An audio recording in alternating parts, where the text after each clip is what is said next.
Hi there, ഇന്ന് നമുക്ക് 2 A4 sheet വെച്ചിട്ട് ഒരു അടിപൊളി മെമ്മോ പാഡ് ഉണ്ടാക്കിയെടുക്കാം.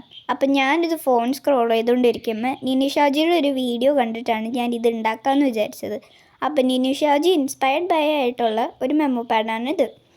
അപ്പോൾ ഫസ്റ്റ് തന്നെ വീഡിയോ കാണുന്ന മാതിരി നിങ്ങൾ മടക്കി കൊടുത്താൽ മതി.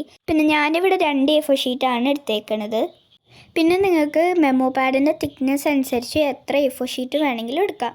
ഇതുപോലെ മടക്കി വരുമ്പോൾ നമുക്ക് 16 കോളംസ് കിട്ടണം.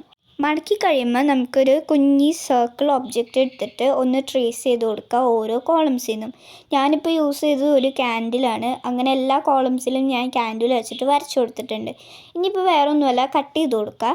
അപ്പോൾ ഞാൻ കട്ട് ചെയ്തിട്ടുണ്ട് ഓരോന്ന്. ഇനിയിപ്പോൾ നമുക്ക് ഇതെല്ലാം കളർ ചെയ്തെടുക്കാം. അപ്പോൾ ഞാനൊരു ലൈറ്റ് യെല്ലോ കളറാണ് ഞാൻ കളർ ചെയ്തെടുത്തത്.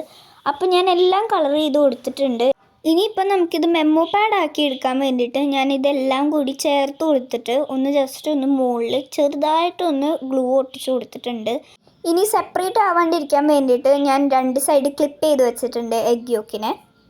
ഇനിയിപ്പോൾ നമുക്ക് രണ്ടാമത്തെ A4 ഷീറ്റ് എടുത്തിട്ട് 4 കോളായിട്ട് ഇങ്ങനെ മടക്കി കൊടുക്കാം. എന്നിട്ട് നമുക്ക് അതിലോട്ട് എഗ്ഗ് വൈറ്റിൻ്റെ ആ ഒരു ഡിസൈൻ ഒന്ന് ചെയ്തെടുത്താൽ മതി. ഇനിയിപ്പോൾ അത് എഗ്ഗ് വൈറ്റിൻ്റെ ആ ഒരു ഡിസൈൻ ഒന്ന് കട്ട് ചെയ്ത് മാറ്റിയിട്ട് 4 പീസസ് ഇങ്ങനെ കിട്ടും. അത് 4 പീസസും നമുക്ക് ഗ്ലൂ ചെയ്ത് വെച്ചിട്ട് നമ്മുടെ എഗ്ഗ് യോക്ക് അപ്പോഴേക്കും ഡ്രൈ ആയിട്ടുണ്ടാവും. എന്നിട്ട് നമുക്ക് എഗ്ഗ് യോക്ക് എഗ്ഗ് വൈറ്റുമ്മേക്ക് ഒട്ടിച്ച് കൊടുക്കുക. അപ്പോൾ നമ്മുടെ മെമ്മോ പാഡ് സെറ്റായിട്ടുണ്ട്. ഇനിയിപ്പോൾ എന്തെങ്കിലും ആഡ് ചെയ്യണമെന്നുണ്ടെങ്കിൽ ഞാനിവിടെ എഴുതി കൊടുക്കുന്നത് അനെക്സിഡ് എന്നാണ്. നിങ്ങൾക്ക് എന്ത് വേണമെങ്കിലും എഴുതി കൊടുക്കുക. പിന്നെ ലൈക്കും സബ്സ്ക്രൈബും ഷെയറും ഒന്നും മറക്കണ്ട.